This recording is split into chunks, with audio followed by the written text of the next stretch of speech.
பொதுவாக கருடன்னா ஒரு பிராஸ்ல பண்ணியிருப்பா, பிரான்ஸ்ல பண்ணியிருப்பா, மரத்துல பண்ணியிருப்பா. இங்க கல்லாலேயே செய்யப்பட்ட கருடன். ஆனா கல்லுனா எவ்வளவு வெயிட் இருக்கும். இதுல ஒரு வினோதம் இருக்கு. இந்த கோவில்ல பெருமாள் அந்த கல்கருடன்ல எழுந்தருளை பண்ணி வெளியில வரும்போது 4 பேர் தூக்குவா. அடுத்த 4 படி தாண்டினோன்னு 8 ஆகும், 8 16 ஆகும், 16 32 ஆகும், 32 64 ஆகும், 64 128 ஆயிடும்.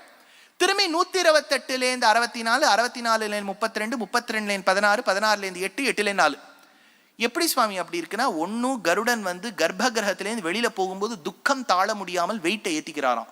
திருப்பி கர்ப்ப கிரகத்துக்கிட்ட வரும்போது, பெருமாள் கிட்ட வரும்போது பாடியை லைட் ஆக்கிக்கிறான். நேத்திரம் ஹி காயத்ர முஷந்தி. ரொம்ப அழகான ஒரு ஸ்லோகம். எங்க ஆச்சாரியன் கருணாகரன் சுவாமிக்கு நடுவில் 1970s ஒரு பைக் ஆக்சிடென்ட் ஆச்சு.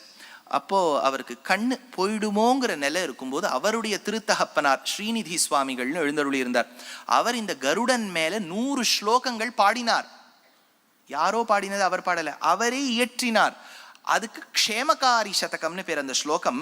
நேத்திரம் ஹி காயத்ரம் உஷந்தியஸ்ய நேத்திரம் ககானாம் பரமம் யமாயு காத்திரம் யதீயம் கனகாபதிருஷ்யம் நேத்திரம் ச புத்திரஸ்ய சுகீ கரோது.